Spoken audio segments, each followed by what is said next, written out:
Assalamu alaikum warahmatullahi ta'ala wabarakatuh, and a very good afternoon to our esteemed panelists, viewers here in Zoom, as well as the press and public viewers in Facebook and other social media outlets.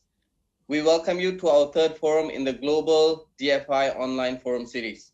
In the United States, COVID-19 cases now exceed 3 million. Lockdowns have been reinstated in countries where the virus had shown signs of abating, such as in Spain, Australia, and South Korea. Alongside this alarming trends is another frightening surge, the number of people living in poverty. Already before COVID-19, the world was off track for reaching the 2030 target of eradicating extreme poverty worldwide, as outlined in the United Nations Sustainable Development Goals, SDGs. Now, increased job losses and economic lockdowns, coupled with the contraction of global trade and tourism, are threatening to push 71 million people back into poverty. This is no small matter, ladies and gentlemen. This reversal in progress, the first rise in global poverty since 1998, extends to countries such as Pakistan, Ghana, and Ethiopia, which had previously witnessed incredible growth over the past decade or more. Countries must recognize that ending poverty must go hand in hand with strategies that build economic growth and address a range of social needs, including education, health, social protection, and job opportunities, while tackling climate change and environmental protection at the same time. More important than ever, we need to focus on sustainable development. As such, today, we bring to you a forum entitled Empowering Technology for Sustainable Development, jointly organized by the Association of Development Finance Institutions Malaysia, ADFIM, Association of National Development Finance Institutions in member countries of the Islamic Development Bank, ADFIMI, and the Association of Development Finance Institutions of Asia Pacific, ADFIA. This forum portrays the development finance institutions that are at the heart of development in countries worldwide. It is my honor this evening to introduce to you our panelists for the forum today. Our first panelist today is His Honorable Haji Amzad bin Mohammed, Deputy Minister, Minister of Science, Technology and Innovation, MOSTI. Mr. Amzad completed his studies from the National University, UKM. He has led MSET Shipbuilding Corporation Sdn Bhd as the Managing Director from 1995 to 2004. He was also the recipient of the Engineering and Manufacturing Award from the Yayasan Pembangunan Usahawan Terengganu, or the Terengganu Entrepreneur Development Foundation, recognizing his effort and leadership in MSET Sdn Bhd into becoming a leading shipbuilding powerhouse in Southeast Asia. Prior to joining politics under the banner of the Islamic Party of Malaysia, PAS, he led various non-governmental organizations to voice community issues, including welfare, justice, and social issues, especially against illegal street racing in Malaysia. Mr. Amzad was elected as Kuala Terengganu Member of Parliament in the 14th Malaysian General Election in 2018, and on 10th of March 2020, he was appointed as the Deputy Minister of Ministry of Science, Technology, and Innovation. Our second panelist we welcome is Dato' Nur Halim Yunus, Chief Executive Officer of Malaysian Technology Development Corporation. Dato' Nur Halim is the Chief Executive Officer of MTDC, most widely known as MTDC, which is a wholly owned subsidiary of Khazanah Nasional Berhad, the investment arm of the Malaysian government. He has been the CEO of MTDC since June 2008 and has extensive experience in the commercialization of public sector universities' research results, early stage technology ventures, innovation policy development, and fund management.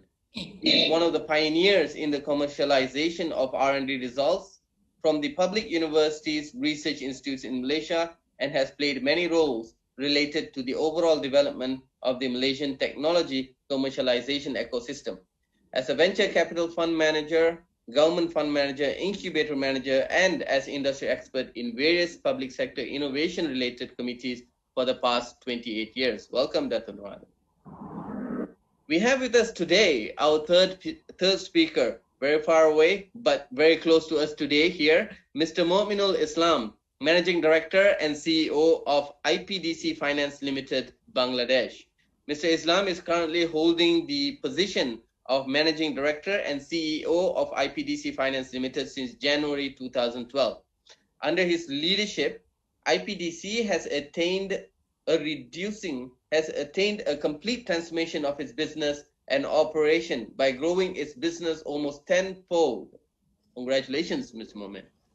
And reducing the NPL to below 1%, the lowest in the market. Prior to joining IPDC, Mr. Islam worked in American Express Bank, AEB, and Standard Chartered Bank, SCB, with an enriching career in different areas of the banks at home and abroad. He completed his bachelor's in business administration and master's in economics with Vice Chancellor Gold Medal for outstanding academic performance. He is also a Six Sigma certified professional. Our fourth speaker, not the least, is Ms. Amna Al-Mazra'i, Manager of Customer Experience Department at Qatar Development Bank, QDB. Ms. Amna Al-Mazra'i holds the position of Customer Experience Manager at Qatar Development Bank. In addition to that, she is also leading the Digital Transformation Strategy 2019-2022 for the bank. She is essentially going to transform Qatar Development Bank. In her career, Amna's project management portfolio exceeded Qatar Riyal 30 million in scope, including major process re-engineering, products alignment, post-mergers, strategy formation, and strategy execution in multiple sectors, including banking, real estate, and commercial. Her expertise lies in applying methods such as design thinking and agile for effective and fast execution of projects. Ms. Amna's educational background is a business administration bachelor's of science degree from Carnegie Mellon University and an executive master's of business administration EMBA from HEC Paris, majoring in digital transformation. Ladies and gentlemen, we have fantastic and amazing speakers today that we hope we can shed light on the topic that we will be talking about today. Welcome to all our speakers today. It is indeed going to be a very, very interesting session today. I'm very much looking forward to the session today. So before we continue, a bit of housekeeping for all our attendees here at Zoom. The forum is organized in a way that will allow delegates to learn from each other's experience through speakers' presentation of best practices and challenges on the theme and through personal interaction among delegates and speakers through the Zoom apps. So this entire session will be on Zoom. Therefore, delegates in the Zoom webinar may ask questions to the speakers through the Q&A box. Okay, so if you're not familiar with the Zoom application, there are two buttons at the bottom. One is Q&A, the other one is chat. We do not look at the chat. The Q&A button is where the questions can be provided to the panelists. Now, we also would like you to be specific on your name, your title, and then followed by the question and who you would like the question to be answered by, right? And we do not allow audio and visual questions in the interest of time. Just to avoid any screen fatigue, we're going to limit the Zoom session to 90 minutes. Anything more than that, it will be pretty tiring for viewers as well as the panelists themselves. So we do welcome question and answers, but it will be in the Q&A box in the Zoom applications. Now, for viewers in public domains such as Facebook and YouTube, you are welcome to ask questions in the comment sections. Our officers will be on standby in all those platforms to answer the questions if they are straightforward, or they would probably be able to they will be contacting me to pass the questions to the panelists here. However, please be reminded, keeping in time, we may not be able to answer all the questions, right? So we have to look at the questions and the series of questions before we are able to answer the questions. Now, without much ado, let's begin the forum. Inclusive and sustainable industrialization, together with innovation and infrastructure, can unleash dynamic and competitive economic forces that generate employment and income. We know this. We play a key role in introducing and promoting new technologies, facilitating international trade, and enabling the efficient use of resources. The crisis has accelerated this. Even my father, who is 75 years old, now uses all the online digital apps. We can't deny that. The crisis has accelerated the digitalization of many businesses and services, including teleworking and video conferencing systems in and out of the workplace, as well as access to healthcare, education, and essential goods and services.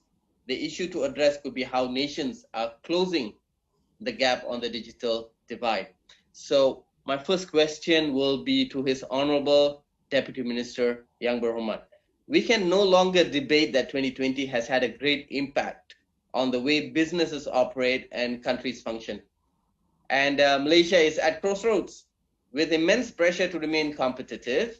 What has the Malaysian government prepared for the development of industry, innovation, and infrastructure, especially in terms of funding for introducing and promoting new technologies?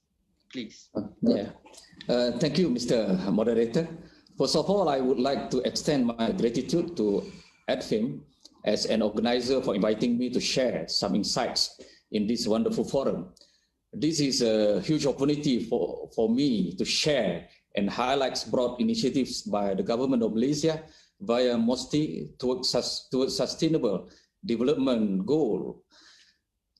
The Ministry of Science, Technology and Innovation, MOSTI, has launched Malaysia Grand Challenge, MGC, to overcome the national and global crises faced by the community, economy, and environment. The main objective of MGC is to create positive high-impact results using disruptive technology to solve challenges covering various innovative integrated disciplines. MGC will benefit society by ensuring sustainable economic growth and social development, which will spur innovation, creativity, and the rate of commercialization of R&D's products. Through MGC, MOSTI will spearhead the country's transformation towards a nation of technology creators and developers, thereby reducing the country's dependence on foreign technologies and innovations. MGC will be introducing various incentives and collaborative moves to mainstream science, technology, and innovation to make Malaysia not only remains competitive, but also becoming a high-tech nation. MGC was introduced to spur the country's research, development, and commercialization and innovation, which is R&D and C&I activities. Starting 2021, MOSTI offers the R&D fund under the Dana Pemacu, which is Dana Pemacu Technology Strategy or Technology Strategic Accelerator Fund, which is being expanded to applicants among startup companies and small and medium enterprises. There are 5 funds under the Pemacu, namely Strategic Research Fund, SRF, Technology Development Fund 1, TED1, Technology Development Fund 2, TED2, Bridging Fund, BGF, and Applied Innovation Fund, AIF. Dana Pemacu will strengthen the domestic R&D and C&I ecosystem and also supports national science, technology, and innovation policy efforts in formulating the current and future technology direction of the country. The outcome of this program will catalyze the country's development, covering issues such as health, environment, food, access to technology, security, etc. Other than Pemacu, MOSTI also offers grants and equity investment through funding agencies, our funding agencies like Cradle, MTDC, MEVCAP, MDV, Nano Malaysia Berhad, and also MAGIC. Cradle offers 2 grants, which are the CIP Ignite, and another one is CIP Accelerate to startup companies that run technology-related activities. Cradle also has so far provided grants to over 900 startup companies since its inception in year 2003. Through MTDC, MOSTI provides the Business Startup Fund, BSF, which is open to startup companies that run high-tech activities, intending to reduce the financial burden at the business infancy stage. Moreover, under the short-term economic recovery plan, Bencana, MTDC offers the National Technology and Innovation Sandbox, NTRS Fund, to provide financial access to startup companies and SMEs to develop and run the validation process of product, technology, service of R&D or innovation in a controlled environment, which we call it as sandbox. MTDC has also provided the Halal Technology Development Fund, HTDF, to SMEs in halal industry to support business development activities by employing technological applications in production of halal services. Financing amounting to 44.3 million ringgit Malaysia has been approved for 16 companies so far.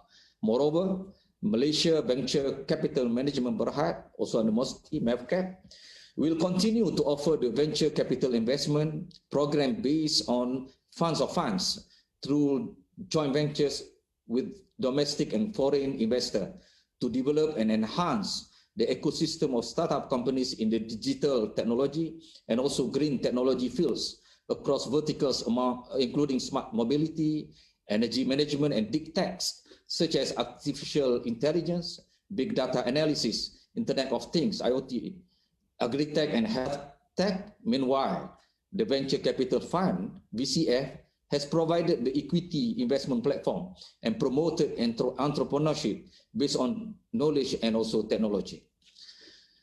Furthermore, Malaysia Debt Ventures, MDB, has provided the Technology Startup Funding Relief Facility, TSFRF, financing program to technology-related startup companies affected by the COVID-19 pandemic. As of December 30, 2020, last year, financing amounting to 54.77 Malaysian ringgit has been approved for 46 companies. MDB will also continue the MDB Technology Accelerator and Commercialization Scheme program introduced in 2016. Starting this year, MDB will be introducing the MDB Technology Venture Financing Microfund Grantee Scheme, which is MDB Tech VFMG program. The program is a MOSTI initiative in creating a microfund or fund or joint financing involving private funds for startup companies. Other than that, through Nano Malaysia Berhad, MOSTI is offering the Revolution program, a combined terms of Industrial Revolution 4.0 driven by nanotechnology and Internet of Nano Things, IoT, which is the main core of IR 4.0. The Revolution program is the next step of the 11th Malaysia Plan to support the aspiration of IR 4.0 to the development and commercialization of the Internet of Nano Things that combines the innovation outcome of the Graphenovision and iNanovision programs by activating the value and supply chain per ecosystem that will participate in strategic sectors. Last but not least, through MAGIC, MOSTI has provided the Social Impact Matching, SIM, grant to social enterprises and organizations, SE. The grant is timely as SE, which uses many resources for marginalized communities, or B40, has been severely affected by the COVID-19 pandemic. I think that is what I can share for at this stage. Thank you very much, YB, on the sharing earlier. And we can see that there's a lot of comprehensive assistance in terms of funding, as well as looking at the different types of strategies and industries that has been focused in terms of providing the particular funding as well. Now, interestingly, YB mentioned about Industry 4.0, and one of the key driver of Industry 4.0 is infrastructure development, especially in the term of internet and internet reach and connectivity. Now, despite all the funds that the ministry is providing in, right, governments now need to balance between funding for human capital development and infrastructure. We can't avoid that debate. So drawing from the recent pandemic experience, Dato Nur Halim, this question is for you. Do you think the balance have shifted? Should governments invest more on infrastructure, especially on connectivity and internet reach? In Malaysia, we had many different types of cases where a lot of students perhaps couldn't have internet reach as well. So perhaps you can comment on that a little bit. Thank you, Dato. Thank you very much. I think, as you had mentioned, the key word here is balance. And when you say balance, then, that's not an easy thing to reach, to achieve. Yeah. So when we talk about Industry 4.0, obviously there are many school of thoughts. There are 9 pillars, 11 pillars, 14 pillars in the Industry 4.0. But maybe if I can stretch the discussion a little bit here, when we talk about Industry 4.0, for me, the most important thing here in Industry 4.0 is innovation. Because the infrastructure, especially if you talk about the hard infrastructure, those are things that once you have the finances, you can build it. Yeah. But if you are looking at the challenges that we face today, and especially in this COVID era, if you like, what we really need is innovation. Yeah. And we are not talking about necessarily cutting edge innovation, which requires a lot of investment, a lot of heavy investment in infrastructure. But we are talking about how do we galvanize our population, our people, to think more innovatively, to solve the solutions, to provide solutions, to solve the challenges that they are facing on the ground. Because I think every country in this world are facing these challenges in different ways. I'm sure Bangladesh is also having a COVID-19 challenge, but at the ground, the solutions will be different. And the innovation that will be required to address these challenges will be different as well. Of course, then you have global solutions like the vaccine, which is applicable to people all around the world. But even that, you have the innovation challenge of actually providing a cool chain for some of the vaccines. So I think when we talk about Industry 4.0 and the infrastructure that we require, I would first and foremost put the emphasis on innovation, capacity and capability, and how do we inculcate this in the population, especially in the younger set of our population. So that's when you talk about balance just now. How do we balance things between the hard infrastructure, which can be done if you have the funds, and how do we actually bring in the soft infrastructure in terms of creating an environment where innovation is encouraged, people are willing to take risks. We are always thinking about what we can do to improve things, and those kind of things which are if not more important, but equally important in terms of addressing the COVID challenge. So if you look at least in Malaysia, MTDC, we fund technology projects, we fund innovation. And speaking on behalf of, or rather speaking as a member of ADFIM, the Association of Developmental Financial Institutions, I think this is where developmental financial institutions may want to expand their reach in terms of collaborating with innovation agencies. Yeah, because for example, MTDC now, we are working with the Development Bank of Malaysia to explore, what can we do to assist small retailers to access technologies and expand their market, right? And this is not traditional developmental financial institutions, normal operating areas, right? But it is something that is required under current situation, because with the lockdown in some countries, with the other restrictions, you need to work with the retailers, the smallholders. How do we actually bring their products to the market? Yeah. So I think this is where, when you talk about infrastructure, I do believe that it is important to invest in infrastructure, and of course, internet coverage is important. But I do also believe that what we need to work on is on developing the innovation capacity and capability of our nation, as well as getting the major stakeholders, and in this case, because all of us are in developmental financial institution, how do we work together among our members, as well as to reach out and work with other players in society, so that we could actually bring more value in terms of addressing the current challenges that we face. I think maybe that would be enough for the first question, Prasad.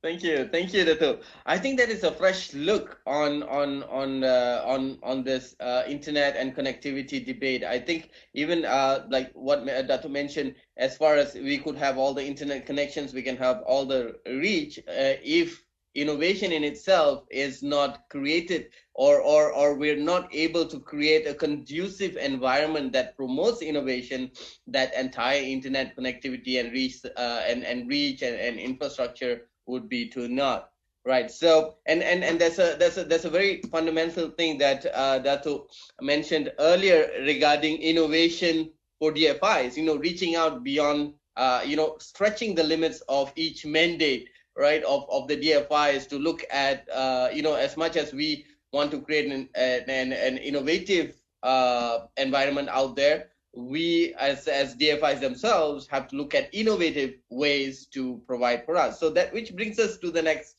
question to Mr. Mohd. Innovation funding. Innovation funding has always been a tricky subject. Like Dato mentioned earlier, we have to promote innovation. Now we're talking about innovation funding. So innovation funding has always been a tricky subject for many development finance institutions. Innovative ideas are usually unproven and untested, and therefore high risk. So that's why DFIs usually exist, because we take the big brunt of the risks. However, DFIs are mandated to support innovation to fuel the nation's growth.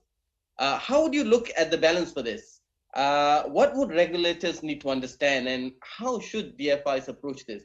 Perhaps Mr. Mohd could help us to answer this question. Thank you, Mr. Prasad, and good afternoon to all our viewers across Asia Pacific and elsewhere.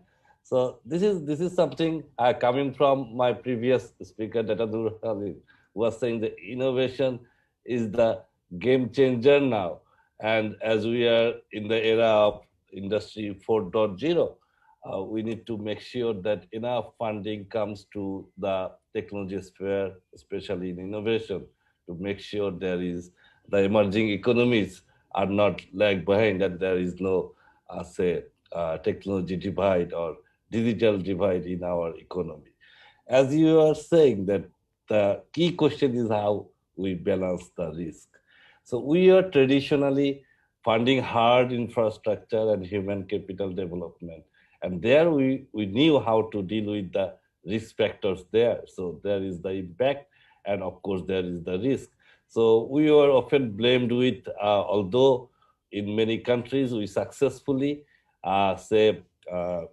we assume the responsibilities and carry out successfully the kind of impact that should be created, but often at the cost of inefficiency or the kind of capital we used up that was not in line with the kind of impact we created. Similarly, when it comes to innovation funding, there is this kind of dilemma, and it's a new chapter. And of course, when technology is changing every day, you cannot be sure how you are going to really tackle the risk part of it. But at the same time, we have to first focus on the impact. So from national priorities to the social and environmental impact of that technology. Sometimes we get into the financial part so heavily, we forget about the social and environmental impact of the technology part.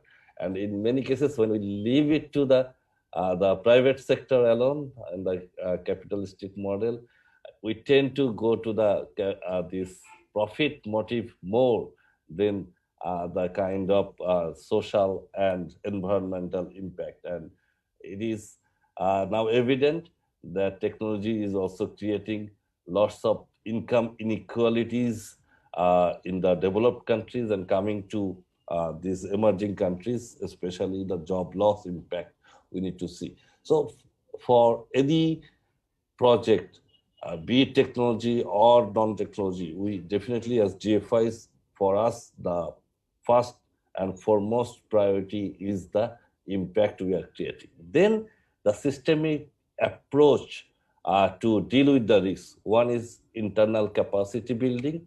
Second is how we collaborate with the market stakeholders. So this is very important in a fast changing environment. We cannot really work within a silo anymore. We need to collaborate with the market players. So in Bangladesh, so the Bangladesh government very prudently declared digital Bangladesh strategy a few years back. And as you see, during COVID, Bangladesh economy remained one of the fastest growing economy despite some dent on us. So in the last fiscal year, Bangladesh grew by 5.3%, partly because of the digital, say, readiness the economy had. And when basically we are talking about this funding, so government has already set up the startup funding, although it's a small unit, but it has a demonstrative impact. GFIs, on the other hand, still lag behind in terms of development funding. In different countries, we see different, say, type of readiness. So in 2019, the European, the development finance institutes, they agreed to join the Impact Investment Forum. We see in many Eastern Asian countries, the DFIs have, say, progressed quite well in terms of this innovation funding. Two of the key, say, good example I can say bring to notice of our viewers today in Bangladesh. One was the BRAC Bank, which is a subsidiary of BRAC, the largest non-government organization in the world now. BRAC Bank's establishment of bKash, the mobile financial services. So with an aim to bring in financial inclusion in Bangladesh. So today we have around 35 million bank accounts, whereby bKash alone has 35 million subscribers on their platform, mainly coming from the marginal community and rural areas. Another one is the establishment of this Grameen Phone by Grameen Bank, one of the pioneer of microfinance by Dr. Yunus, Nobel laureate, with the help of Telenor. So the initial idea was how the rural people can get connected for their business purpose. Now Grameen Phone is the largest telecom operator in Bangladesh, having more than 70 million subscribers. Within IPDC, what we believe that, say, internal readiness is also very, very important. How you yourself have harnessed the technology, the power of technology. So what we are doing, we have a close collaborative relationship with the technology sector. So we have a memorandum of understanding signed with the Bangladesh Association of Software and Services, whereby we support their national, say, annual award giving ceremony, the basis National ICT Award, from where we pick up the best ideas coming every year, and we try to support them. And within IPDC, we built the first ever blockchain-based supply chain finance, completely digital, and through which we are supporting the these SMEs across Bangladesh, especially during COVID, when financing was, the cash flow of the SMEs were very, say, in precarious state at that time. In collaboration with the corporates and institutions, we could finance their suppliers, distributors, and retailers. So another new platform is coming up with the support of IPDC, is IPDC Dana, to bring in all the retailers across the country on a digital platform. And that is with the help from FMCG companies and pharmaceutical companies. and then giving them a small ticket finance through mobile financial service for lifting their inventories, and they pay off as they sell their product. So that can bring in around 2.4 million retailers across the country. And Right. the Orjon, the blockchain-based platform, which will be opened up for all the banks and financial institutions in next year, we will be supporting around 1 million SMEs across the country. So it's not only funding the, technology companies or innovative companies, but internally for our operation, for financial inclusion, we have to adopt this technology, power of technology. Thank you. That's very interesting, Mr. Mu'min. Does Grameen Bank and IPDC come under these the governance and regulations of Central Bank of Bangladesh? So IPDC is under the regulation of Central Bank, but Grameen Bank was established by government of Bangladesh with a special charter, and they are governed by the this microfinance regulatory authority, which is under the Central Bank. Right. So it's very interesting, ladies and gentlemen. It's a very interesting fact that we have a development finance institution that reports to the a couple of development finance institutions that reports to the central bank, but at the same time is capable of creating their own blockchain technology, right? In order for them to raise the standard of living of the citizens themselves. Now it's very interesting. You have 35 million subscriptions for the on this mobile financial service. Yes, the mobile financial service, fantastic, actually. So that brings us to when we're talking about 35 million subscriptions. That brings us to the next question. I mentioned earlier that the crisis has accelerated the digitalization of many businesses and services, including teleworking and video conference systems like what we have today, right? Ms. Amna cannot come down to Malaysia, so we have Zoom. So it got us connected anyway. So in and out of the workplace, as well as access to healthcare, education, and essential goods and services. Now, how has now earlier on we heard what Malaysia has done, and we've heard what Bangladesh has done. So we're now curious, how has Middle Eastern countries, especially Qatar, has shifted the focus or strategy, or is it business as usual? I doubt it, or is it business as usual? Are there opportunities that Qatar sees in these times or in these areas? Please go ahead, Ms. Amna. At my time, it's good morning. We can't hear you. Yes, go ahead. Yes, hear me clearly. Yes, we can hear you. Thank you very much. So to answer or to add to your point, you had mentioned earlier that COVID had accelerated digitization, and to add to that, I had recently looked at a study that says that the acceleration in all regions and all sectors had actually been by almost 5 years ahead. So in the Middle East, we saw the same trend. It started with the most visible changes in the critical sectors, such as health, education, workplace, and e-commerce. We expect the transformation to continue. In Qatar, we are eagerly leveraging on the opportunity to accelerate two things, the productivity and the competitiveness. And both, the nice thing about it is that we see both the public and the private sector investing in this journey. While I was hearing my fellow panelists, there are four key things that I think are the themes among our discussion when we're particularly talking about digital transformation.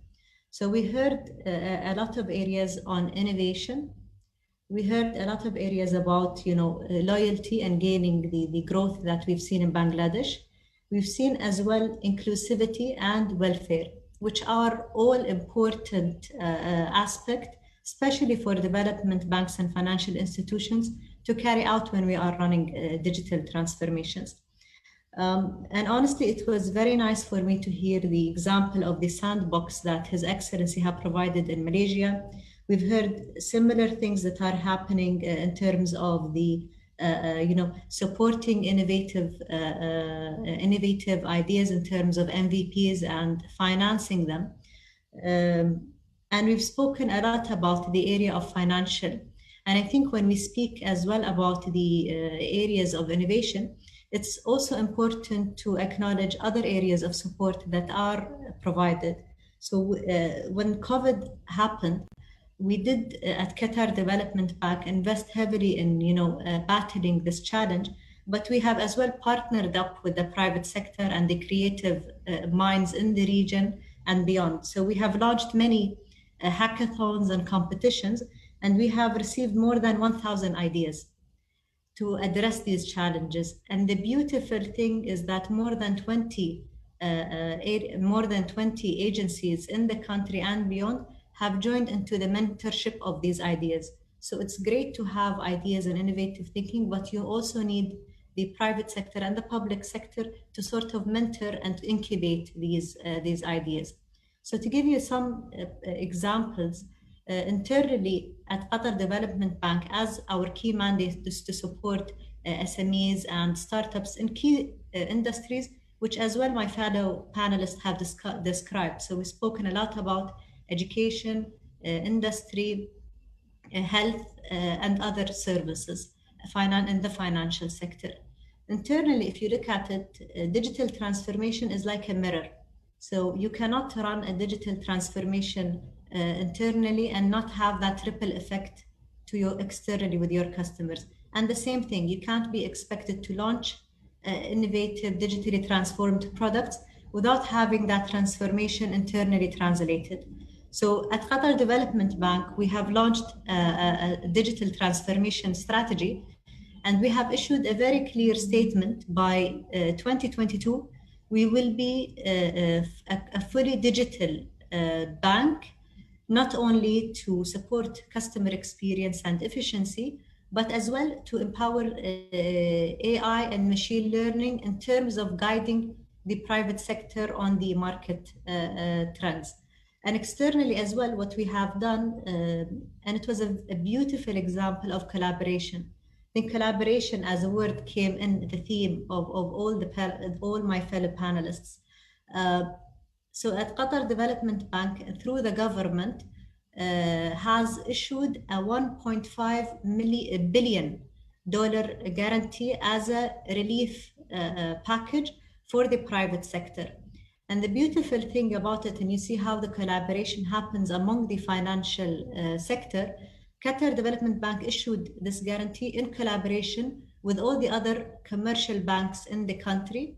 And this guarantee, or the 1.5 billion guarantee relief, funded both rentals and salaries in order to ensure job security in this difficult time.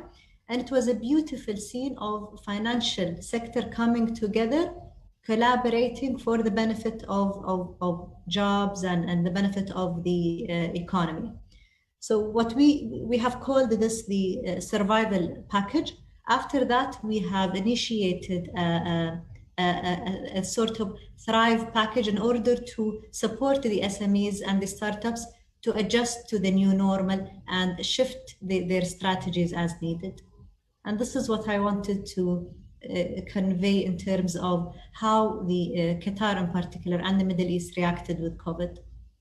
Right. Thank you, Ms. Amna. I think some of the things that are key in this first round that we've seen is I think it's beautiful how Qatar Development Bank is able to, how you say, pool ideas from the public and actually nurture them through public and private cooperation. Again, I think the key theme in the first round at least is for us to be able to collaborate sometimes above and beyond the mandates that have been given to the DFIs. Now we go into the second round of this forum, right? We're going to talk about sustainable cities and communities. The world is becoming increasingly urbanized. Since 2007, more than half of the world's population has been living in cities, and that share is projected to rise 60% by 2030. Cities and metropolitan areas are powerhouses of economic growth, contributing about 60% of global GDP. Rapid urbanization is resulting in a growing number of slum dwellers, inadequate and overburdened infrastructure and services such as waste collection and water and sanitation systems, roads and transport as well, worsening air pollution and unplanned urban sprawl. Now, my first question will be to Yang Berhormat, His Excellency. The question we have is quite straight to the point. What is Malaysia's plan in creating sustainable cities and communities? How is your ministry working with other ministries to enable this? Perhaps looking at the environment, looking at the greens of economic development. Please go ahead.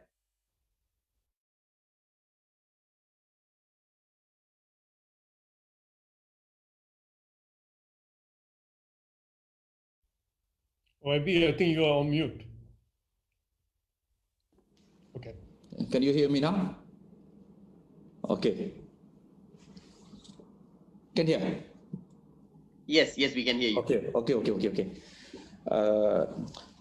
Well, the world has been experiencing as unprecedented technological innovations backed by availability of wide range of smart technologies, IoT devices, and other applications to cope up with urbanization. Advanced devices like drones and robots are used to deliver essential supplies to rural, regional, or remote areas to ensure the people are protected and to reduce human-to-human contacts. Technologies such as thermal sensors, smart helmets, and robots are quite common now in different nodes like airports, subways and bus stations, supermarkets, and other public places to assist in controlling crowd and detecting individuals who may have signs of the coronavirus. These so-called low-touch technologies are currently being capitalized by mostly in some strategic areas like healthcare, transportation, construction, housing, and local government, tourism, manufacturing, and agriculture to be deployed accordingly.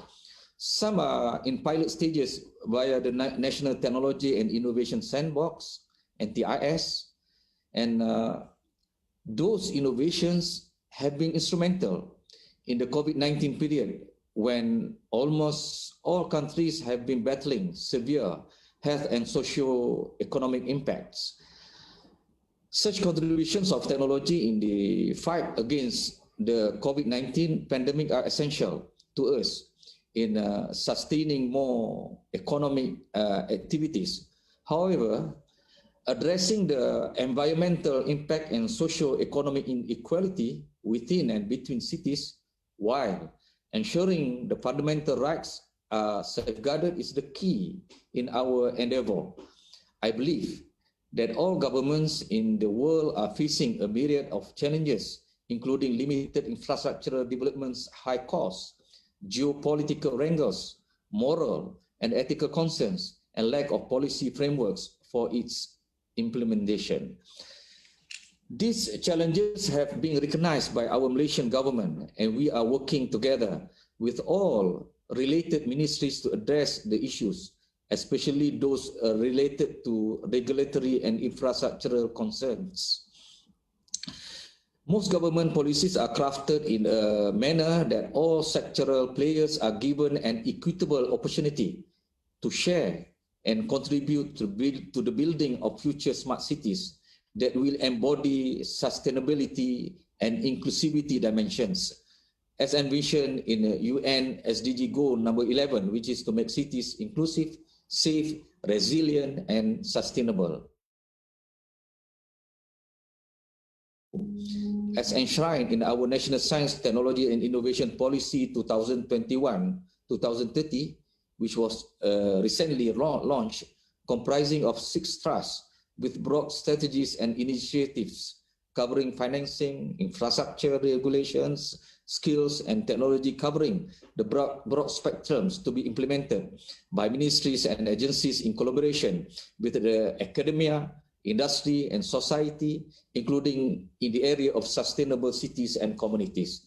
I would also like to share with the audience that here that MOSTI has embarked into strategic collaboration with the Ministry of Housing and Local Government, focusing on restructuring and redesigning services via technology application.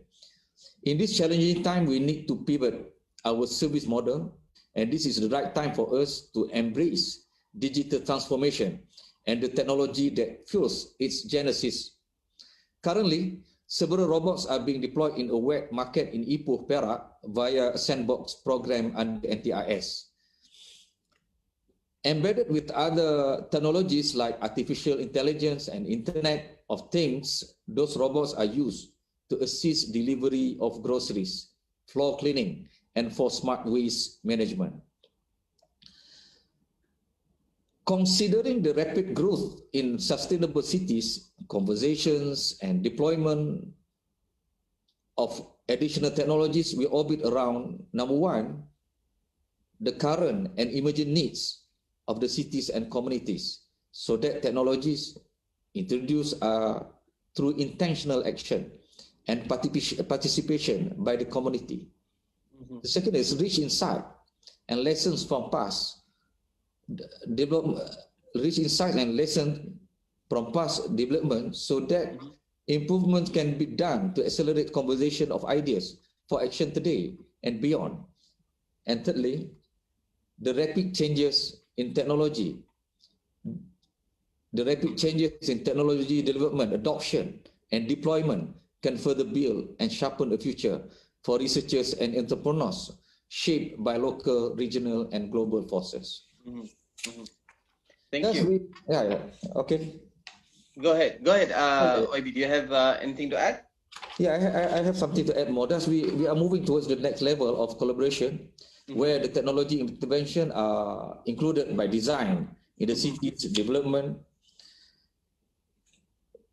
in the blueprint. It's my ardent hope to see more cities in Malaysia adhering to the smart concept and soon moving towards automation of urban dimensions in the pursuit of efficiency, sustainability and economic performance. That's all. I hope, I haven't seen robots in the markets near my place yet, but I hope I'll be seeing robots soon. It's going to your place. It's going to your place. It's quite successful in Ipoh so far. Fantastic. Okay. So that's I think the innovation in terms of going digitization, as well as incorporating digitization in managing sustainable managing sustainable cities and communities is very key and integral, especially when the density of the population is very large, very high, right? Any small number of a small amount of disruption to basic needs such as water or even electricity could impact millions of lives. So it is very we can see how the ministry is actually working towards and they probably have to work a lot more harder and a lot more faster so that they can catch up with the expansions of the sustainable of the cities and communities. Now, talking about sustainability, Datu Noalim, there are three pillars of sustainability: economic viability, environmental protection, and social equity. Now, earlier on, we mentioned about the economic viability as well as a little bit on the environmental protection as well. Now, as Malaysia's population grows and urban population density increases, what are the key development or areas of interest that need to be focused to create sustainable cities and communities? Perhaps you can also share some projects in Malaysia as well that you might have actually had experience with. Please do. Thank you very much. Maybe I can the answer to this question to what we are doing at MTDC. To a certain extent, it reflects what Malaysia is doing as well. I think when we talk about cities, at least to my point of view, you can't talk about cities without talking about areas outside the cities. Because if you miss out on the villages, for example, because they will continue going to the cities and the cities will become more and more overpopulated. So I think this under this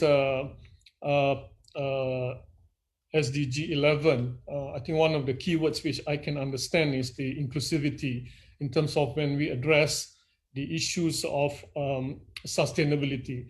I just want to share one project that we have under our national sandbox program, where we have identified an area which is just about outside KL, about 1.5 hours from Kuala Lumpur, but it is in the Felda plantation. I think for the benefit of our other panelists, we have oil palm plantations in Malaysia, and generally these plantations are outside the cities.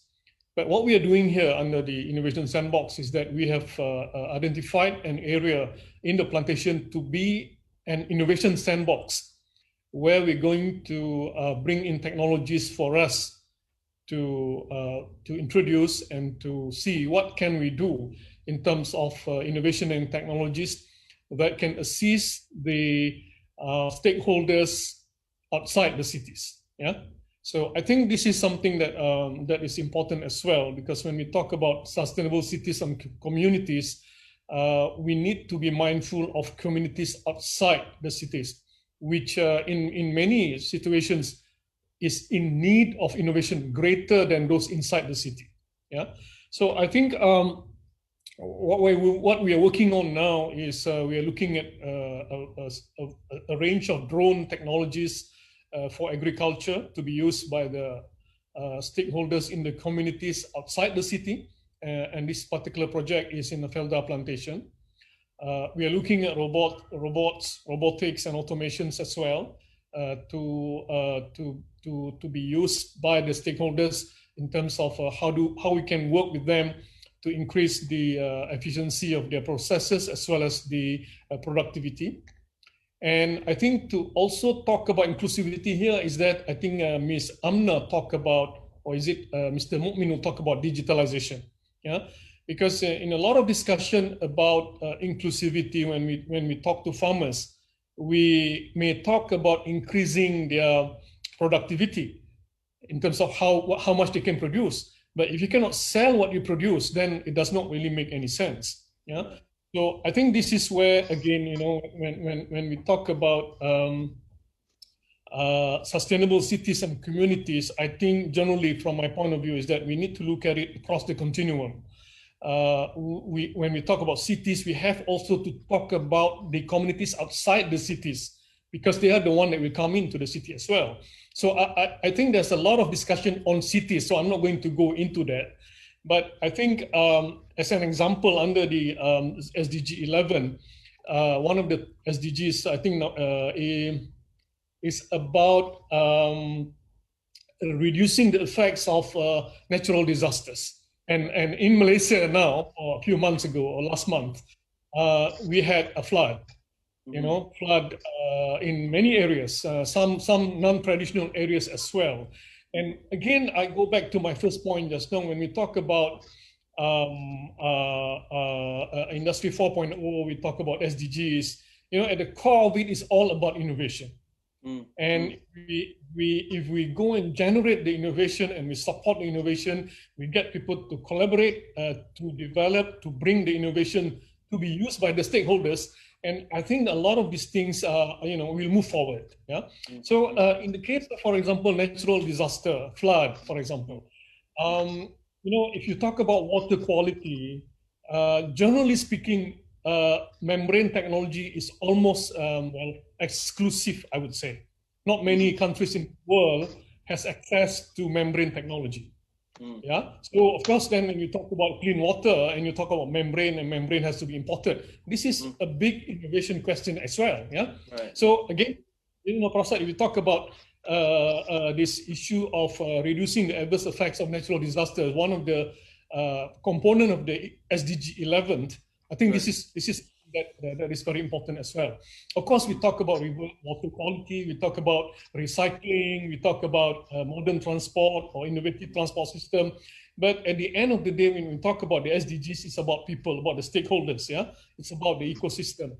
So I think these are things that, at least from my point of view, as somebody in the Malaysian Technology Development Corporation agenda, I think it's important for us to, when we talk about all these things, we go back to the basics of what are the pains in the market, yeah, what are the pains that need to be addressed, and what are the solutions that need to be developed, and which is affordable, which is easily transferable, and which is accessible, yeah, to people. Then we could actually then make something out of this SDG, because then it is something that will affect a lot of people. Personally, when we only talk about cities, I find it, I come from the village. So I see what's all this talk about SDG for the cities. Yeah, Right. the city, Right. a lot of things already for them. Yeah, but the stakeholders in the village, they have a lot of things that they don't have. So, Right. in this topic, I think these are the things that we are doing. We are looking at trying to generate innovations that will be equitable, that will be accessible, that will be able to be accessed by the people at large. Thank you. Thank you, Dato, on the explanation. I think that's a very key point as well, in terms of looking not just it's true. Whenever we're talking about sustainable cities and communities, we usually tend to gravitate towards how do we focus on the major cities in terms of preventing the natural disasters, just because of the high density. But in reality, there is also other communities across the nations that we need to look at as well. And it very much makes sense to look at technology as something that should be easily accessible as well as transferable. Now that's a very key point there. And we do hope there's a lot more social entrepreneurs out there that would be able to make technology available. Essentially, doing good in the benevolent term. So, which brings us to the next question for Mr. Mu'min.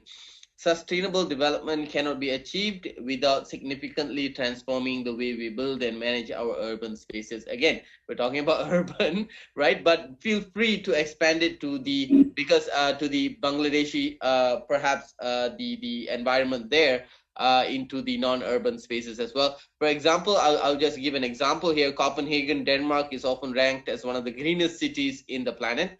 In 2009, the city set a goal to become the world's first carbon neutral capital by 2025 as part of the CPH 2025 climate plan. Mr. McMinn, do you think DFI should also include sustainable development requirements in funding development? Should the funding requirements take into consideration of economic viability, environmental protection, and social equity? Now, understanding that, I might be actually making a leap in terms of the example that I gave. Copenhagen, Denmark, they're the first world countries. They've had a head start, right? And doing the same thing that they're doing might actually stifle our economy, or perhaps not be suited for our people themselves. So that's actually a bit of a leap. So I'm going to leave Mr. Mu'min to answer that question, perhaps. Thank you, Prasad. Very interesting context and time to really answer this question. Definitely, as you said, that economic consideration, of course, is there, but at the same time, social and environmental consideration. It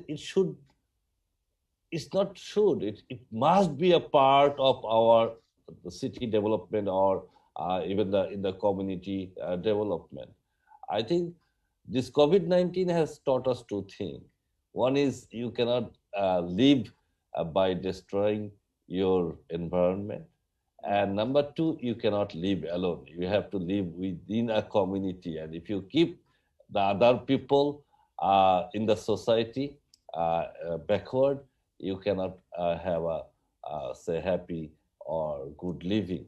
So we have to have a more sustainable model for city development or community development.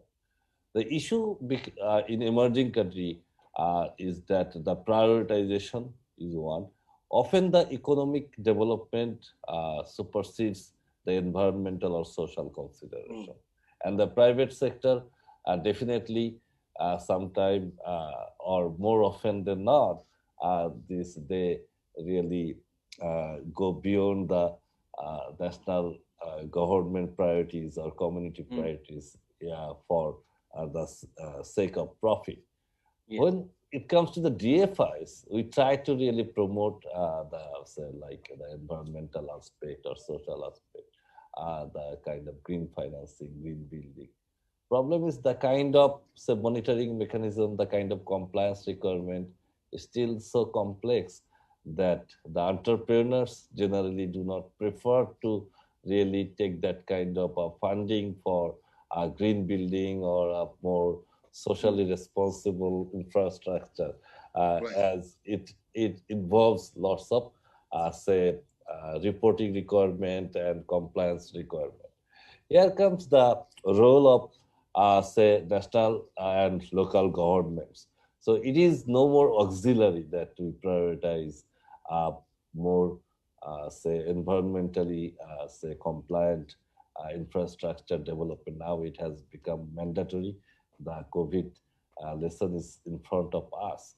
So unless there is fiscal incentives as well as a strict legal framework compelling the private entrepreneurs to really build cities in more compliant way, we can see major destruction of environment, and also the kind of funding that should go for the marginalized population for their living will not be there. Within IPTC, basically, we saw in Bangladesh the two mega cities, the major funding or infrastructure development is happening here for population, but the vast majority of the people living on in smaller cities or suburbs or rural areas, there the this housing remains in a very poor condition, and no funding is there. So with the technical assistance from KFWDG and in collaboration with HDFC India, we have promoted the affordable housing finance in Bangladesh. There also we are trying to incorporate the climate resilient housing, because Bangladesh is situated in delta and will be one of the mostly affected country due to the climate change, and many of the people can really lose their house, or their housing can get impacted due to the these natural calamities. So we need to build now house which are say affordable as well as climate resilient. Government alone cannot do that, so the GFIs need to mobilize resource to cater to this segment who are maybe in the lower income family segment. In the very ultra poor segment, the NGOs or the government is working, and the affluent segment can really take care of themselves. But in between, the this lower middle income group, which is the biggest group now and fastest growing group in Bangladesh with the economic development, needs to be also given a decent housing and also environmental friendly. So IPDC is working on that periphery. What is the financing rates like, if I may ask, for the affordable housing? So basically, this is where we are giving at a commercial rate. So say in Bangladesh, the interest rate is average is like now at 9%. So we are giving them at 8.5%. Good thing is, in this segment, the NPA is extremely low, and this is a globally proven statistics in countries like India, in some part of Latin America, or even in Southeast Asia. We have seen the affordable housing finance is very, very safe. So definitely we can charge lower than the commercial interest rate in mega cities for big, expensive apartments. So I see. And that one good thing we saw even during COVID, whereby in the month of April and May, our average recovery rate came down below 50% on IPTC portfolio, which has subsequently improved. But for this affordable housing segment, the recovery rate at the peak of COVID situation was over 90%. So these people, the primary school teacher or a security guard or a nurse, they are very cautious about paying back their liabilities. So Right. that's a lesson we have learned, and I think other GFIs or even the commercial ones will learn from us. So responsibility of GFIs is to create good examples within the country so that others can really emulate that good example, and then basically it becomes a mainstream practice. And it's not only within the national boundary. Of course, we can learn from each other's good examples. So today I learned a lot from Malaysian examples and Qatar example. Definitely we can learn from each other and emulate the good practices.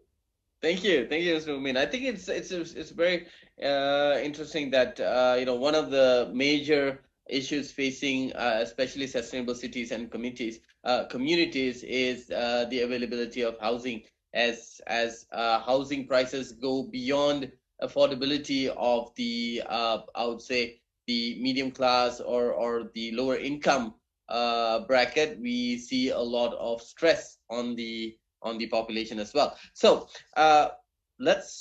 which brings us to the next question, which is very, very, very important as well. Now, earlier on, Mr. Mu'min talked about DFIs going in, and the reason why we asked about interest rate is how we compare how DFIs operate in comparison to the commercial financial institutions. Now, which brings us to this question.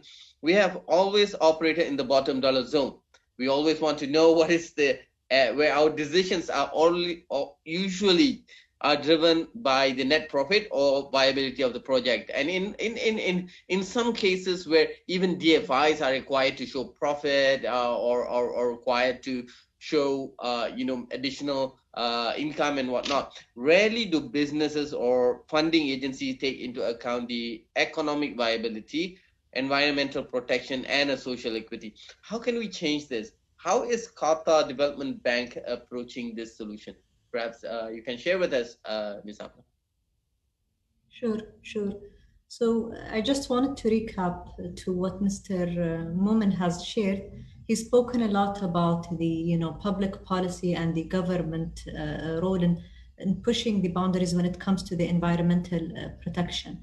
So I think it has been covered clearly.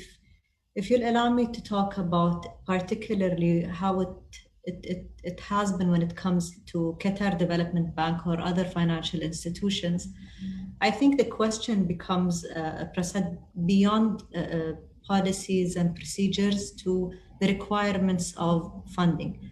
Right. The challenge that happens is when environmental impact or other social impacts are considered something above what you do. So it is considered, it falls somehow in the line of corporate social responsibility. And it's a very tricky part, because when it taps into a corporate social responsibility, you start perceiving it as a cost center. And when issues happen, such as COVID-19, the first thing that you will sort of diminish or get rid of is the corporate additional cost, if you're reviewing it in that way. So I think the way we have approached it at Qatar Development Bank is that we have tried to innovatively institutionalize it within our strategy. So every single product and service that we launch, how do we incorporate the environment impact? How do we incorporate the community aspect of it? And the way, if we look at it from a zoomed in view, when you evaluate the financial criteria, there are very basic three things that you look at: national level or a bigger scale level, and then the business, and then one more level, which is the individual. So when you're looking at it from a national level, a key question becomes, okay, are you bringing in an innovative technology that is green, that is clean for the climate? Are you basically revolutionizing the machinery that you're bringing, especially when we're talking about, for example, the industrial sector? Are you the jobs that are being created, the other opportunities that you are building in the ecosystem? This is when you're looking at it from a national level. Now you go one level down when it comes to the business. And of course, as you have said, we are still a financial institution, so the economic viability is always going to be a question. No doubt about that, and as well for the sustainability for the country.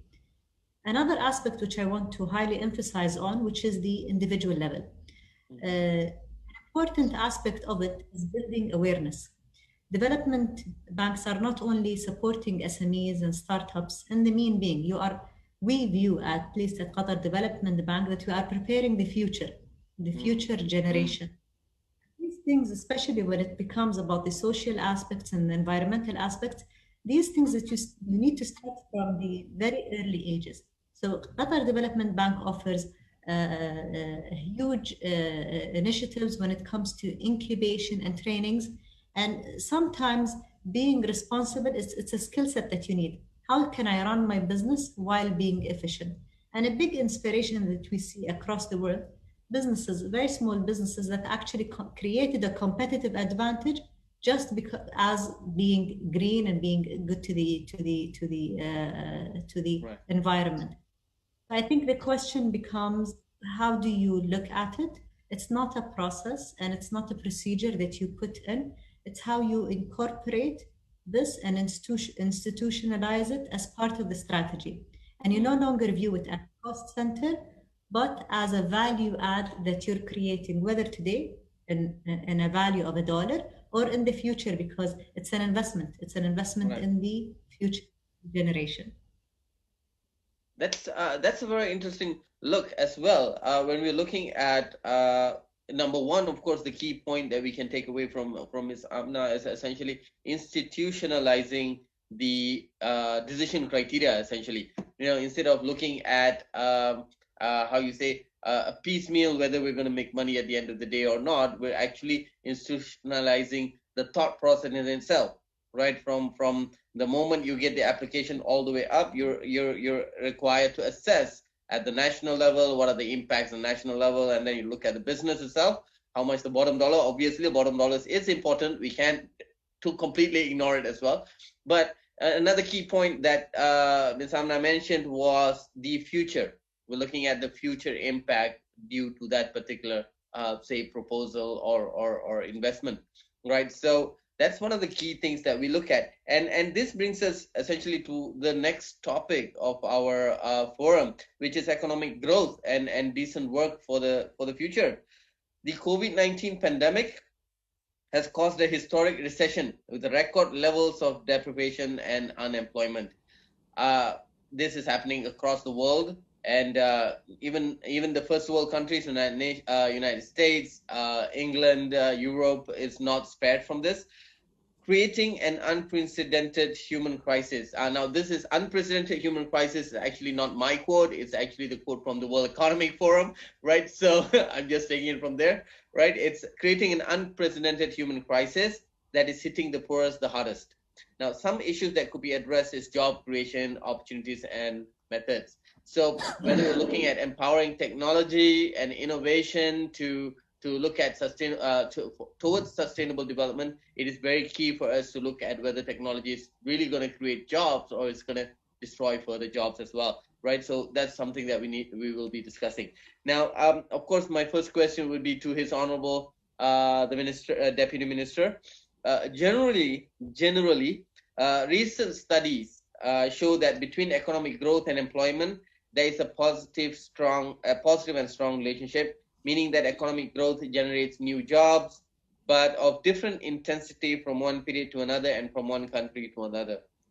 Now, this recent pandemic has affected thousands of Malaysians, hitting the poorest the hardest, especially when there is lockdowns and movement control orders across the country. How is your ministry responding to this? And what are the program outreach that the ministry is doing to help the poorest? I know this is science, technology, and innovation, but obviously, science, technology, innovation does not make any difference if it's not going out there to help out the poorest as well, especially in terms of creating more employment. Please, Your Honorable. The Ministry of Science, Technology and Innovation, MOSTI, has launched the National Technology and Innovation Sandbox, NTIS program, comprising of 21.8 million Malaysian ringgit fund funding for 30 companies through. This funding program aims to provide financial access for SME startup companies to develop and conduct validation processes for their products, technologies, services in a controlled environment, which is we call it sandbox. NTIS will be helping to generate the national economy and also plays a role in helping to launch new technology application in various sectors, particularly with regard to combating the COVID-19 outbreak. From the initial application and screening process, 6 pilot projects have already been identified to kickstart the NTIS. These include a lightweight mobile robot deployed in agriculture to increase work efficiency and reduce the numbers of workers required, and easily scalable for of its kind semi-ventilator to assist patients with breathing difficulties. Another one is a robot to assist the recovery process of stroke patients or other medical conditions involving impaired or limited limb function. Then we also have a drone solution to automate high precision spraying of pesticides, saving time and cost in the agriculture sector and providing safeguards for food supply chains under pressure. Pick and place linear robots also we have for use in manufacturing, reducing disease transmission by reducing numbers of factory workers while increasing productivity, efficiency, and production quality. Mohd also launched Malaysia Grand Challenge. We just launched it to invite the community to work together to overcome problems and improve the lives of the community, economic system, and environment at the national level or global. MGC will introduce various incentives and collaborative measures through the use of disruptive technology in an effort to prioritize science, technology, and innovation, thus making Malaysia a high-tech country. In order to reach out to the rakyat, Mohd had organized a nationwide series of hackathon. Ms. Amna mentioned hackathon just now, through which everyone was invited to come together to co-create digital solutions that will help improve service being delivered and thereby improve the well-being of the rakyat. Upskill and reskilling programs are now conducted under National Employment Council, NEC, which Mohd and KKMM are co-chaired together under DigTech and Future Skills High-Level Task Force. Through these programs, selected retrenched workers and graduate students will undergo a few weeks to months of courses that will help them to gain new skill set which are required by industries. They will be bonded to respected companies that have signed the MOU for job placement within 1 or 2 years accordingly. Mohd via NTIS and Magic also had collaborated with Felda recently to increase the average income of Felda settlers through reducing farm operating costs or increasing farm yields. Diversified activities in the Felda plan to create high-value economic opportunities and employment for the new generations of Felda and drive the development of talent to achieve the potential of becoming a high-tech country. Statistically, in our country, the loss of employment statistic (LOE) by Social Security Organization (SOCSO) recorded a 20.2% decrease to 7,388 people in September 2020, compared to the previous month of which is about 9,261 people. Apart from that, labor supply in the third quarter of 2020, after recording the highest unemployment rate of 5.1% in the second quarter of 2020, the employment rate in this quarter decreased to 4.7%. Yeah, thank you. Thank you. Thank you, Your His Honorable Mr. Amzad, and we can see that as the economies rebound, we also see that the employment rate, the unemployment rate as well decreases, and we can also see that the MOSTI is actually working together with the National Employment Council to look at upskilling as well as future skilling, and we also see that there's also programs for retrenched workers.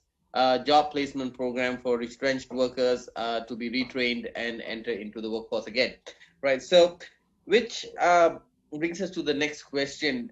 With the advent of technology and increased connectivity, coupled with the pandemic, which forced laggard consumers on board the digital economy, we saw a dramatic increase in the gig economy. So in terms of when people I've seen actually in Malaysia, perhaps those who are here with us in the Zoom applications, perhaps the same thing is happening to you in your country. In Malaysia, we've seen pilots that were actually flying Boeing 737s becoming food delivery boys because of the retrenchment and whatnot, right? So there, and at one end where you lose a job, there's another end where there's other opportunities that open up. So in Malaysia, we also saw many working part-time jobs in this gig economy. Pilots that were laid off, they took part-time jobs while the economy was recovering. Now, what do you see, Dato? What do you see? What do you foresee the new models of economy and its growth patterns, given the apparent criticism and dismantling of capitalism, whatever debate is out there, following this pandemic? How should nations and organizations approach this? Perhaps you could share your views on this. It's an interesting question. Thank you. Well, I'm not an economist, so I don't think I'm going to go into thinking what's going to happen in the future. But what I think we should look at is we should not be trapped or remain trapped or stuck in this low-level gig economy, meaning that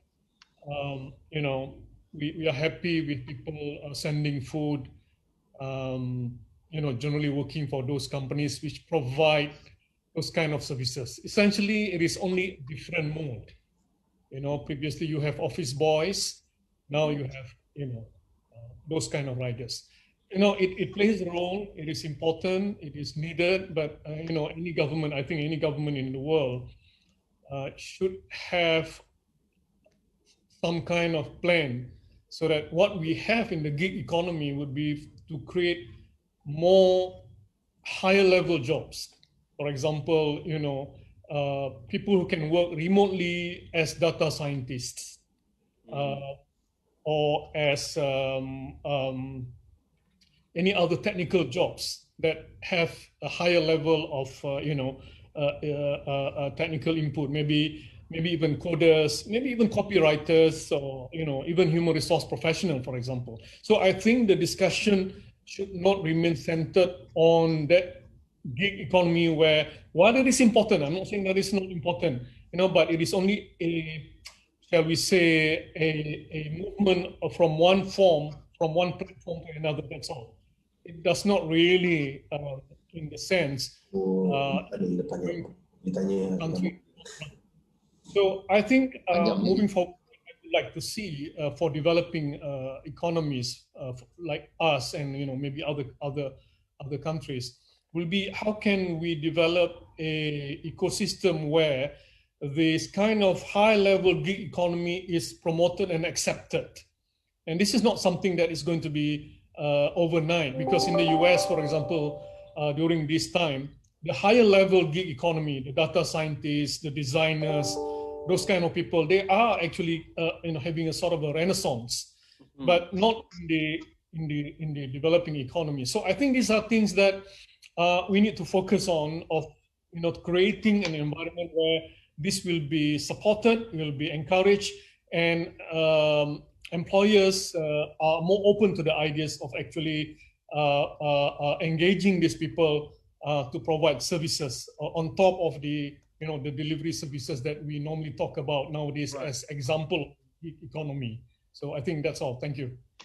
That's quite true. Actually, I have a few friends that are actually providing, how you say, in terms of high-level gig economy programming, how you say, programming services, you know, SQL, PHP, or different types of programming, and they're into that type of how you say, so quasi part-time as well, you know, at the same time they're working and they're providing this kind of services as well. So that's true.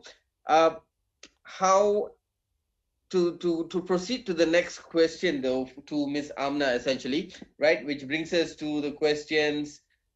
Needless to say, development finance institutions are mandated to help the economy grow, right?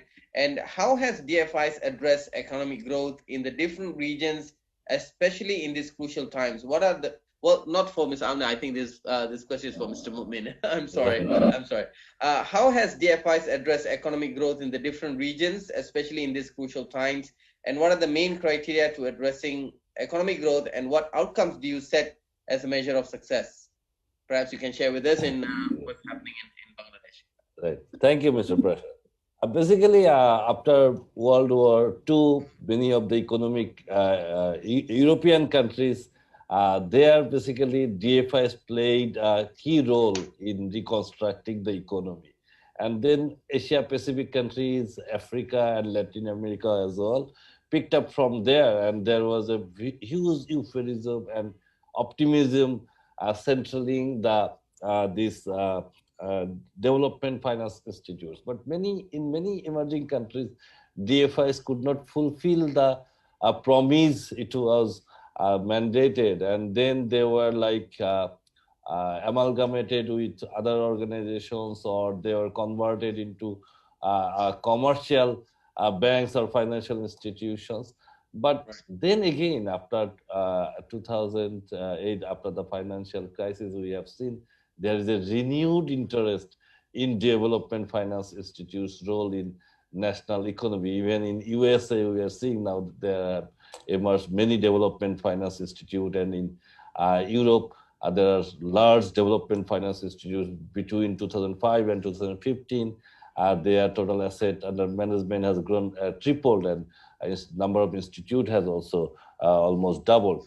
So within that context, basically there are two things. One is whether we'll look into pure economic growth, or we'll look into the quality of the economic growth.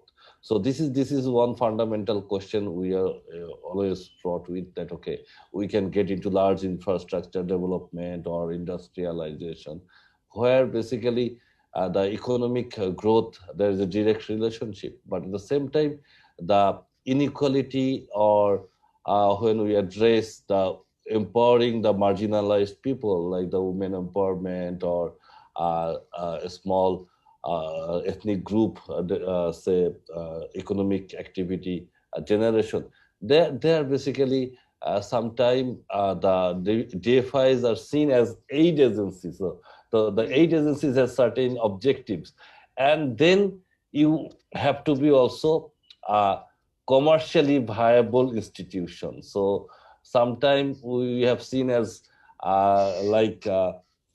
very working in a non-competitive, self-promoting environment, whereby there is a lack of governance. So this is where the key difference is, where there is no governance. There is a departure from sound governance, or there is no accountability or efficiency or sustainability.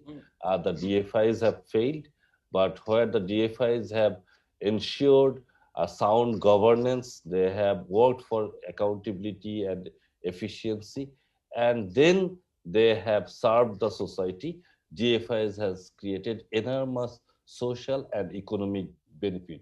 So I would say that we work in a matter whereby the public resources we are channeling to private sector. In many of the instances where there was like a hybrid combination, the PPP-based institutes, like where public and private sector both contributed to the establishment and management of the organization. Like in IPDC, we have a government representation, we have development agency representation, and private sector representation. So we work for profit with purpose. So that model has somehow now emerging more, say, efficient and effective than others. So definitely, when we will set our parameters, so of course, the economic growth is there, but as I say, the quality of economic growth. So we have to look for employment generation. We have to look for financial inclusion, especially for cottage, micro, small, and medium enterprises. We look Right. for eradication of inequality or mitigation of inequality in the economy, as well as women entrepreneur empowerment, as well as environmental protection. The good thing is you have say bifurcate your portfolio in a way that there will be social mandate, as well as you can generate enough profit whereby you can subsidize some of the socially priority sectors, and you can make sure that this quality of growth in the economy is ensured through the DFI is mandated with. So what I will say that DFIs like IPDC, as you saw, you told that IPDC has grown by more than 10 times in last 5 years, and we have one of the lowest NPA in the market. But at the same time, IPDC's example of social impact is being quoted by the market that, okay, we have bring in the market-based approach to social and economic development of the country. So I think this is where the future is, and all the DFIs should work for economically prosperous, socially harmonious, and environmentally friendly ecosystem development in a say a sustainable manner. Thank you. Thank you. I think it's a very critical balance, isn't it? On one hand, but I think GFIs primarily play a part when the economic downturn happens. That's when they actually come forward and they try to prop up the economy during that particular cycle. Now, last few years, we've actually seen a lot of countries that depend on oil and gas being impacted, and Malaysia is being one of them as well. So oil and gas exploration and production companies, or ENPs, are slated to lose a staggering 1 trillion in revenues in 2020, according to analysis by research firm Rystad Energy. By this year, it's projected to bring in 1.47 trillion, reflecting a 40% decline year on year. Many nations, especially developing nations, including Malaysia and Qatar, depend on income from oil and gas. Despite this pandemic has shown much opportunities, I believe. Where are the new growth areas for industries, and what is the role of DFIs in promoting this? Ms. Amna, if you could share with us. Sure. So, I've mentioned many countries, including Qatar, traditionally had relied on energy. But honestly, the conversations about diversifying the economy had begun years ahead before the COVID pandemic. So, at Qatar, we have the Qatar National Vision 2030 that mainly had that diversification as a main goal. What happened with the pandemic is that it has created a burning platform for us to future-proof our economy. So what we were going to experience in 2030, we have been accelerated to witness it right now. So if I'm using the digital transformation, we are being at an MVP stage right now of what the future would look like, which is something honestly positive, because it means that there is an inflection point where we all have to not disrupt, but make a change. And I really want to emphasize on the future of work studies. So a lot of people and scientists are actually researching, okay, how would the future look like? Are we going to go back to how we were? So any businesses, whether it's a startup or a governmental institution, they have to consider the three main parameters of a business model: how they work, the skills that they need, and how they generate value to the ecosystem. If you look at Qatar, you've spoken about the opportunities or where the growth is happening. The growth, honestly, is happening at many different sectors. There are a few examples that are sort of impressive because they are way ahead in the future. So I think His Excellency have mentioned robots. We do see robotics in the financial sector. We see eco-friendly electric buses already initiated. We see aerial taxi as a test happening as well with our telecommunication. And we see as well augmented reality. And if you see augmented reality have already been implemented in schools. And we invite you all to the World Cup of Qatar 2022, which a part of it is going to be on the augmented reality. So the growth area, the innovative technology being spearheaded and being tested all across Qatar. There are so many opportunities. Now, with the question of how does Qatar Development Bank or how do development banks support in that area, with us, we've looked at it again. I emphasize on this point beyond the funding, beyond the financing that you provide for the startups. The way we have tackled it is that we have taken, sort of to speak, batches or sectors. So just recently, the past 6 months, we have launched the Qatar FinTech Incubation, which is a huge, the largest in the region. And essentially what you have taken is the best out of the best in the FinTech. You're taking them into an incubation, you're accelerating them, giving them seed funding, and basically seeing them grow. We have similarly partnered up when it comes to the sports technology. Sport Tech, again, have done the same process for them. So we have realized that taking startups into batches with a focused sector first enhances the growth within the sector, and you're actually creating automatically an ecosystem within the economy.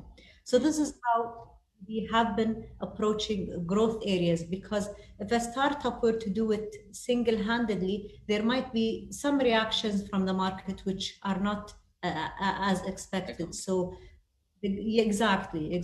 So doing it batches, offering financial support, advisory, incubation, mentorship will put growth opportunities at a higher chances of succeeding. Right.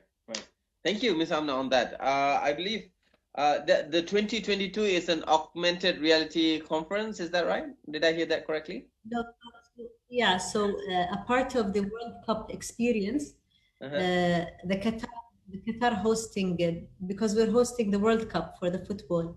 A part of that was actually, yes, correct. They are introducing augmented reality in the experience as well. Fantastic. Okay, ladies and gentlemen, we have to look forward to Qatar hosting the 2022 World Cup. It's going to be, I believe, it's going to be a fresh experience this time round. So this brings us, ladies and gentlemen, to the end of the forum. We would like to open for questions, but since we're out of time, we would like to limit the number of questions. And you may type the questions in the Q&A box. With your name, title, and your questions. And we already have a couple of questions here. We might not be able to take all the questions, but we will try our best to entertain 2 or 3 questions at least. Now, I have the first question, perhaps I can give to Dato Nur Halim. Do you have any priority to support the project and innovation for climate change or green energy as a government? But before that, Dato, I would like to extend wishes from his Honorable Deputy Minister. He had to leave for another meeting, so he extends his thank you and appreciation for inviting him, and he had a wonderful session. And I think and I also received a message from his assistants that they've actually taken note on ideas from Ms. Amna, Mr. Momin, as well as Dato Halim himself. Right, so that's from the Deputy Minister. So, Dato, the question is, do you have any priority to support the project and innovation for climate change or green energy as part of the government? Yeah. I think for us, those are one of those things that we look for in projects, and when we have funded actually quite a lot of projects in those areas. The only thing that I just want to add on top of that is because our agenda is actually innovation in a broader scale. Therefore, in general, I have said early on during the first session that, at the end of the day, innovation has to be supported across the continuum. And because sometimes at the outset, you may think that innovation is only for a particular sector or subsectors, but as you grow the innovation, it might impact other sectors as well. So I think that is the broader answer to the question. But as far as innovation in these sectors of green energy and those which creates sustainability, those are things that we look out for. And I'm happy to share with all those who are here that at the end of December, I think it was 27 or 28, one of our companies was actually awarded by the United Nations to be the first company given the award for their work in terms of plastics, recycling plastics and the likes, and we funded this company many years ago because a lot of work in this field is deep tech.